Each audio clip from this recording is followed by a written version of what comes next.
Praise the Lord. Shrimati Charles Cowman గారి రచనల నుండి ఎడారిలో సెలయేర్లు అను గ్రంథము నుండి అనుదిన ధ్యానములు.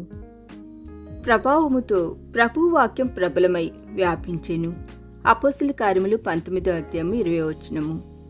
అది ప్రపంచాన్నే ప్రభావితం చేసిన ఒక మహానగరం. ఇకేరియన్ సముద్ర తీరానికి కాసింత దూరంలో కనిపించే కేస్టర్ నది ప్రక్కనున్న ఆ నగరం ఒకప్పుడు ఆసియా ఖండానికి తలమానికగా ఉండేది.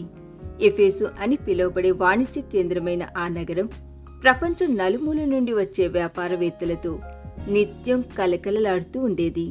దాని వీధుల్లో మంత్రగాళ్లు తమ మంత్ర విద్యలతో ప్రజల్ని ఆశ్చర్యచకితుల్ని చేస్తుండేవాళ్ళు. పాలరాతితో కట్టబడిన 7 ప్రపంచ అద్భుతాలలో ఒకటైన డయానా దేవాలయం ఉండింది అక్కడే. దాదాపు 25,000 మంది కూర్చోగల పెద్ద థియేటర్ కూడా అక్కడే ఉండేది. ఎఫెసు అనే ఆ నగరం గొప్ప ధనాగారం మాత్రమే కాదు, ఆ కాలపు సంస్కృతికి అధికారానికి కూడా కేంద్రంగా ఉండేది.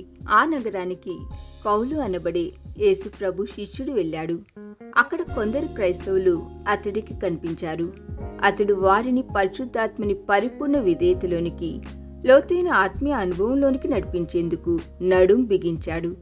అతడిలో నుండి బయలుదేరిన సత్యము ఆ నగరాన్ని కదిలించి వేసింది. జనసమూహాలు వ్యతిరేకించాయి, గొడవలు చేశాయి.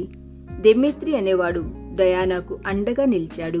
అయినప్పటికీ సువార్త బీజాలు ఎఫెసులో బలంగా నాటబడ్డాయి. ఎఫెసు చరిత్ర గొప్పదే. లెక్కలేనని ప్రపంచ దేశాల ప్రజలు దాని వీధుల్లో నడిచారు. రాజులు, రాజ్యాధినేతలు, చక్రవర్తులు, ప్రపంచ ప్రసిద్ధిగాంచిన వ్యాపారవేత్తలు, అద్భుతాలు చేసే మంత్రగాళ్ళు అక్కడే నివసించారు. అయితే క్రీస్తు సువార్త అందులోకి ప్రవేశించినప్పుడు జరిగినంతటి గొప్ప అద్భుతం మునుపెన్నడూ జరగలేదు. కాలచక్రం గిర్రున తిరిగిపోయింది. ఎఫెసు వైభవం కాలగర్భంలో కలిసిపోయింది. ఎఫెసులోని డయానా దేవాలయం కుప్పకూలిపోయింది. ఎఫెసు వ్యాపారం కన్నుమరుగయింది. ఒక్క మాటలో చెప్పాలంటే ఎఫెసు పూర్తిగా శిథిలమై మట్టి కుప్పల క్రిందికి వెళ్ళిపోయింది. అయితే అక్కడి నుంచి వీచిన సువార్త పవనాలు ప్రపంచమంతటిని ప్రభావితం చేశాయి. క్రీస్తు వాక్యం ప్రపంచంలోని ఒక గొప్ప నగరాన్ని కదిలించి వేయడం ఎంత అద్భుతం! ఈ హేతు చేతను మీరు దేవుని కూర్చిన వర్తమాన వాక్యము మా వలన అంగీకరించినప్పుడు మనుషుల వాక్యమని ఎంచక అది నిజముగా ఉన్నట్టు దేవుని వాక్యమని దానిని అంగీకరించితిరి కనుక మేమును మానక దేవునికి కృతజ్ఞతాస్తుతులు చెల్లించుచున్నాము.